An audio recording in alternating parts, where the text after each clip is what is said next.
observamos distintas realidades. Para construir una perspectiva propia. Cíclope. Una mirada entre muchas. El próximo sábado 29 de abril se cumplen 20 años de la inundación del Salado. El crimen hídrico, la inundación por básicamente inaugurar una obra pública, darla por terminada cuando no estaba por terminada. Indignante que a 20 años sigamos pidiendo justicia, que los inundadores hayan muerto impunes y que hoy estas familias sigan pasando lo mismo.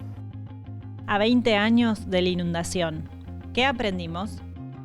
El 29 de abril es el aniversario de la trágica inundación de 2003 que dejó a 1/3 de la ciudad bajo las aguas del río Salado. En esta edición de Cíclope analizaremos qué sucedió en ese momento, si hoy estamos mejor preparados y qué podemos hacer de cara al futuro. ¿Por qué nos inundamos?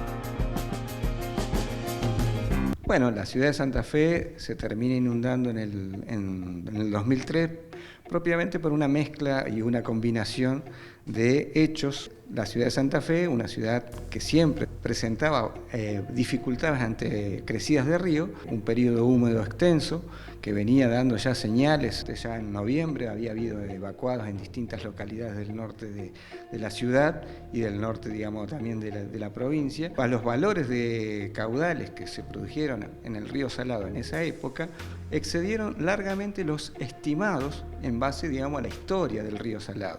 Con lo cual el sistema ya estaba bastante cargado. Se empezaron a combinar, digamos, deficiencias en lo que son las infraestructuras. Es una ciudad amurallada, pero que su muralla fundamentalmente del río Salado no estaba concluida como estaba concebida, digamos, en una hipótesis de una crecida, digamos, extraordinaria. El cordón oeste estaba defendido hacia el Salado por una obra que tenía 3 tramos y se habían realizado 2, se había inaugurado, pero faltaba ese tramo ahí atrás del hipódromo, por donde ingresó el agua. Ya el 28 empezó a ingresar y realmente el 29 fue incontenible y de esta manera fue recorriendo kilómetro por kilómetro, más de 8 kilómetros, y fue inundando entonces los barrios de la ciudad de Santa Fe hacia el oeste. Es porque también tiene incidencia el hecho de que el puente sobre el río Salado, según dicen los expertos y los informes de la época, no tenía, digamos, las dimensiones apropiadas para permitir el paso del flujo de agua que tenía el Salado en ese momento, digamos, ¿sí? Entonces, fue una cuestión física, digamos, el río tomó determinada altura, la defensa en determinado punto no tenía la altura que tenía que tener y el agua ingresó. Principalmente, luego de la inundación del 2003, lo que hace el gobierno provincial es generar el diseño de, obviamente, la conclusión de lo que es la defensa del río Salado, que llega hasta Recreo, ¿ya? Y de estaciones de bombeo que iban a servir fundamentalmente en periodos de lluvia. Eso se materializa después del 2003 hasta el 2006 aproximadamente, y en el 2007 encuentra la ciudad ya protegida, digamos, contra la crecida del río, pero aún con las obras inconclusas, lo cual en el 2007 deriva en una nueva inundación de los mismos sectores, pero producto de la falta de operatividad del sistema de bombeo. En el 2007 teníamos la experiencia espantosa del 29 de abril, pero también tuvimos conocimiento de más mentiras, ¿no?, que tienen que ver con las casas bomba. Nada de eso se había puesto a funcionar, digamos. O sea, habían otra vez cometido la desidia de abandonar la obra pública que nos salvaba vidas, porque esas bombas, esas casas bombas que sí hoy están funcionando, que sí hoy están controladas, que sí tienen luz, en ese momento no estaba nada de estas cuestiones y nos volvieron a inundar de desidia otra vez y de falta de previsión. Santa Fe se encuentra rodeada de ríos, por lo que es posible que las aguas en algún momento vuelvan a alcanzar los niveles que tuvieron en 2003. Pero otras cosas cambiaron. ¿Hoy estamos mejor preparados? Las inundaciones del 2003 fueron un momento bisagra en lo personal y en lo colectivo. En lo personal porque aprendí a luchar, ¿no? Llegué a la plaza espantada de tanto dolor, de tanto horror y de tanta desidia de parte de los gobiernos que no habían evacuado aquel 29 de abril y que nos habían dejado realmente abandonados y abandonadas. Eso fue un golpe muy duro para mí, para entender que mi familia, que mi barrio no valía nada para aquellos que gobernaban en ese momento, que era Carlos Alberto Reutemann, y en la Intendencia Marcelo Álvarez en particular. Y a fin de 2007 hay un cambio a nivel de la gestión de la ciudad, digamos. O sea, ese es el hecho concreto. La ciudad votó o decidió un cambio en la administración y el equipo que ingresó fue un equipo que venía con otra formación desde el punto de vista técnico, que puso en práctica nuevos conceptos o conceptos que no estaban en práctica anteriormente. O sea, si hablar de un punto bisagra es eso, es un nuevo equipo que viene con un nuevo enfoque, te diría que sí, que fue un punto bisagra. Se genera, digamos, una política de riesgo hídrico en el cual tomaron partida tanto el gobierno provincial como los gobiernos municipales y a su vez se sumó, digamos, la tarea de lo que sería, lo que después derivaría en el ente metropolitano, de hacer acciones que tengan que ver justamente con la gestión del riesgo y una tarea, digamos, a nivel provincial de defensa civil que primó dos cuestiones. Primero, poner en condiciones todo el sistema, ¿sí? Segundo, concientizar a la sociedad. Y tercero, avanzar en infraestructura faltante, que se vio evidenciada fundamentalmente en las lluvias del 2007, que daban la pauta de falta de equipamiento de bombeo en los sectores, digamos, de evacuación, falta de infraestructura de desagües y una adecuada, digamos, mantenimiento del sistema previsto. Claramente incorporaron la gestión de riesgo como una política de Estado, creando, por ejemplo, la Dirección de Gestión de Riesgo, o sea, el hecho concreto, digamos. Y luego se empezó a trabajar en cómo bajar el concepto en todas sus dimensiones, ¿no? Cómo relacionarlo con la comunidad, con las fuerzas vivas del territorio, cómo plasmarlo, llevarlo, traducirlo en políticas públicas y demás. Y en 2010 se amalgamó ahí con el acceso, el ingreso de la ciudad a una campaña internacional de Naciones Unidas que era Haciendo Ciudades Resilientes. Y ahí se empezó a trabajar fuertemente bajo el ala de Naciones Unidas.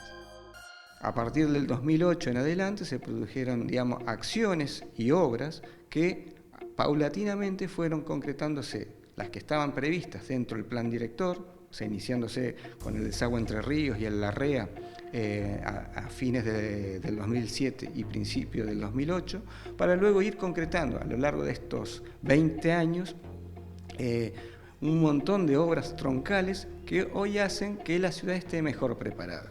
Lo cual no quiere decir que esté concluido el plan, porque el plan director todavía prevé varias obras, y si ustedes cuando recorren la ciudad en un evento de lluvia, cuando la lluvia es intensa, van a observar que hay todavía lugares que su saneamiento no está totalmente completado.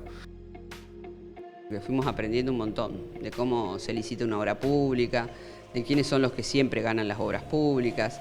Se fue modificando porque fuimos entendiendo lo que los gobiernos hacen y lo que la justicia no hace. Nos falta un montón, digamos.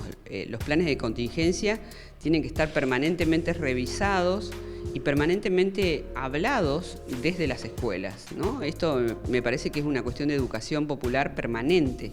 Hoy, por ejemplo, deberían hacerse materiales educativos, comunicacionales, que muestren cuál es el riesgo y cómo tenemos que salir en un momento de contingencia. Más allá de los memoriales que ya existen, debería haber toda una documentación a la mano, trabajada con la ciudadanía en función de entender qué tenemos que hacer en un momento de emergencia.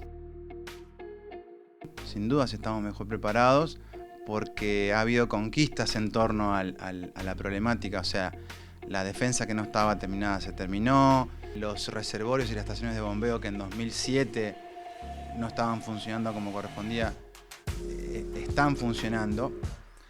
Ahora, frente a un hecho similar, ya hoy la problemática no es si existe la obra, es si la obra está mantenida, si las obras están mantenidas y si los protocolos y todos los procedimientos que van asociados a una obra de infraestructura están actualizados, están vigentes, se hacen los simulacros y la gente está realmente encima.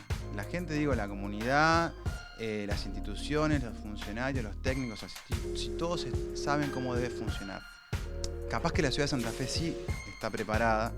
Tenemos que preguntarnos si las ciudades aledañas, donde hoy reside mucha gente que hace unos años vivía en Santa Fe, está preparada. Porque aparte, en un contexto de metropolización como estamos viviendo hoy, los sistemas de defensa, por ejemplo, el tema que nos convoca, en las ciudades aledañas no están mantenidos, las cotas no están mantenidas. Por ejemplo, la defensa tiene que tener determinada cota y no está porque se ha deteriorado por el uso, el mal uso y demás. El agua podría ingresar por otro lado y generar todo un efecto cascada, digamos, en cadena, que a Santa Fe la termina afectando de una u otra forma. La ciudad de Santa Fe está enclavada en un sitio particular en donde tenemos riesgo hídrico permanente.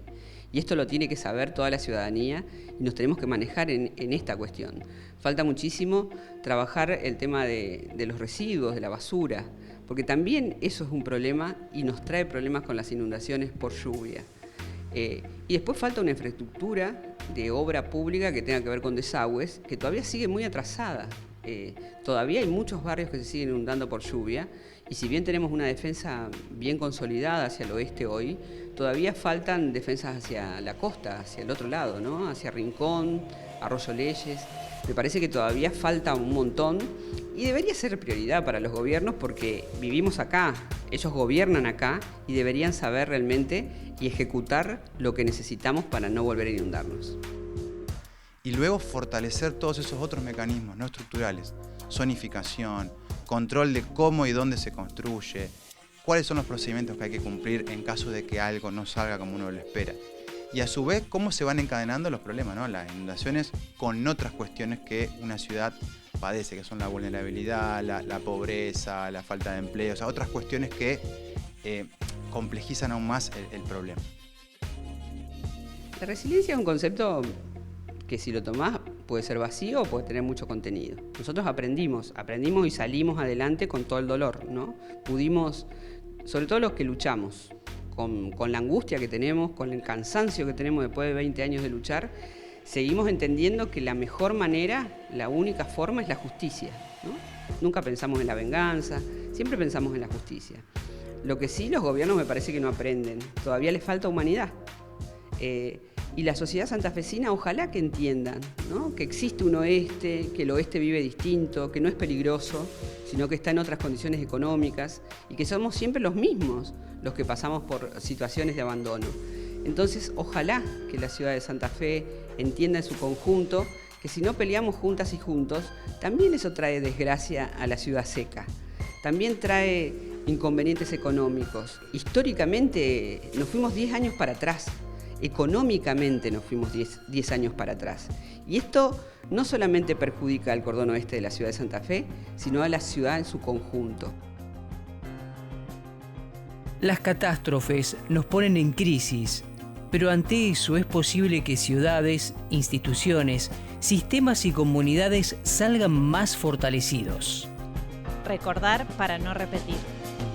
Yo creo que uno de los mayores aprendizajes del 2003 es que dentro de esa desorganización que fue, digamos, la catástrofe, sirvió como para implementar mucho de lo que por ahí la academia tenía, digamos, en investigación, en desarrollo y en ciencias sociales, aplicarlo, digamos, de manera rápida para afrontar el acontecimiento.